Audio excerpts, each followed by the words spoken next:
I want to tell you about a story behind a phrase you've probably heard your whole life, maybe even used a few times yourself. Smart Aleck. It sounds almost silly now. It's kind of an insult teachers used for the kid who wouldn't stop showing off in class. But if the story is true, Aleck wasn't just some random name. He was a real man, a thief, a con artist, a pimp, and one of the slickest little criminals in old New York. And that's one of the things I love about language. Sometimes the goofy little phrases we throw around every day have much darker origins than we realize. Here's the story of the first Smart Aleck. So let's get wise to the words. This is the scene. New York City, 1840s. This was not the polished Manhattan of movies and postcards. This was a rough, grimy, half-feral city, a little wild. You had gas lamps flickered over wet cobblestones, horse carts rattled through narrow streets, coal smoke hung in the air, and every block seemed to contain two things: opportunity and someone waiting to rob you of it. And this was a city crawling with pickpockets, gamblers, swindlers, and professional thieves. People who made a living not by working, but by outsmarting other people.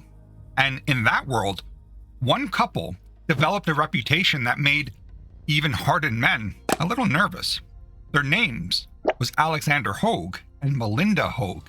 And together, they ran one of the nastiest but cleverest little scams in the city. He was a smart aleck kid.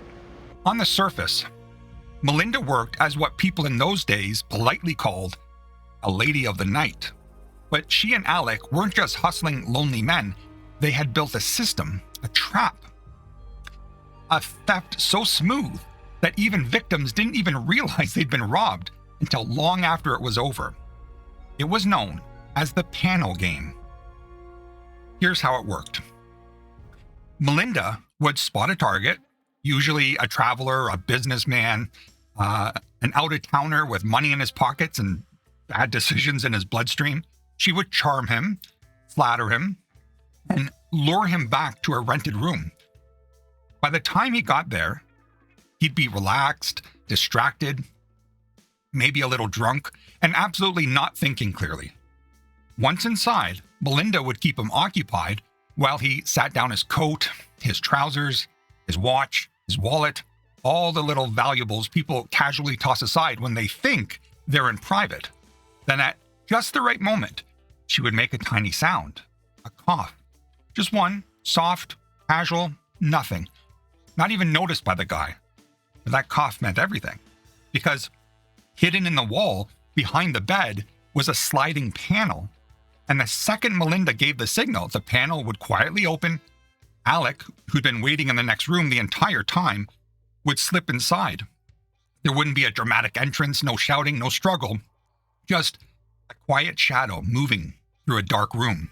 He'd glide straight to the man's clothes and belongings, empty the pockets, grab the cash, take the watch, lift the jewelry, rings, what have you. Whatever he could carry in a few seconds, and then disappear back through the wall, closing the panel behind him, silently as he came. And the victim often never saw a thing, but Aleck and Melinda didn't stop there. So simple robbery wasn't enough for them. They wanted panic to cover their tracks. So after Aleck had taken everything, he'd wait a few seconds and then suddenly start hammering on the door from the hallway, screaming like a furious husband who had just come home early.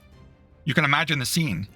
The poor fool inside, half-dressed, terrified, suddenly thinks, crap, I'm dead. He doesn't check his pockets. He doesn't ask questions. He doesn't look around the room. He just grabs whatever clothing he can find and he gets out of there. Out the door, out the window, down a fire escape, into the street, desperate to escape before he gets caught in someone else's marital disaster. And by the time the adrenaline wore off, his money, watch, and dignity were already long gone. It was brilliant. It was cruel, but it was brilliant. And for a while, it worked beautifully. Aleck Hoag became very, very good at this. So good, in fact, that he didn't just rob people. He started thinking bigger. Because in a city like that, if you wanted to survive as a criminal, you needed more than a clever trick. You needed protection. What if the robbed men would come back for revenge? And Aleck found protection the old-fashioned way. Money. Hired bodyguards. But not just regular low-life thugs. He began bribing the police, paying off officers, giving them a cut of his theft. It's all about keeping the right people happy. And as long as everyone got fed, figuratively speaking, of course, nobody asked too many questions. But that's when Aleck crossed a dangerous line. He wasn't just a thief anymore. In his mind, he was untouchable. Now he thought he was smarter than the law itself, smarter than his bodyguards. And that, historically speaking, is usually when a man starts digging his own grave with a smile on his face. Because Aleck got greedy. He started skimming, holding back part of the police cut, lying about how much he'd stolen, telling the officers business was slow while quietly pocketing more for himself. But that only works for so long when the people you're cheating wear badges and carry clubs. So eventually, the arrangement ended the way these arrangements usually do, badly. There's a big difference between a smart person and a smart Aleck. One night in the 1840s, New York, with no warning, no courtesy knock, no friendly little heads up from his police contacts, the cops stormed in and arrested Aleck and Melinda. Just like that. Dragged out, exposed, finished. The city loved it because people are always fascinated by the downfall of someone who thought he was too clever to fail. And newspapers ran with the story. People talked. The underworld laughed. And according to one long repeated account, when Aleck was finally brought in, he was still cocky, still smug, still acting like he could talk his way out of anything.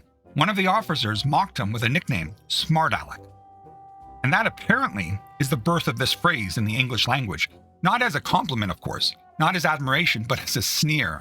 It's mockery, aimed at a man who thought he was the cleverest person in every room, right up until the room locked behind him. And from there, the phrase seemed to have taken on a life of its own. Over time, Smart Aleck became Smart Aleck, no longer tied to one man specifically, but to a type of person we all recognize instantly. The know-it-all, the wisecracker, the wise-ass, the guy who always has to be one step ahead, the person who just can't resist showing everyone how clever they are, the person too smart for their own good. And that's what I love about word history. Sometimes a phrase feels so ordinary, so harmless, so everyday, that you never stop to ask, wait, where did that come from? And then you look into it, and suddenly you're talking about some thieving pimp who pimped out his own wife and may have accidentally named himself for the next 2 centuries. What an idiot. So the next time somebody says to you, don't be a smart aleck, just remember, they're calling you a thieving pimp. Them's fighting words.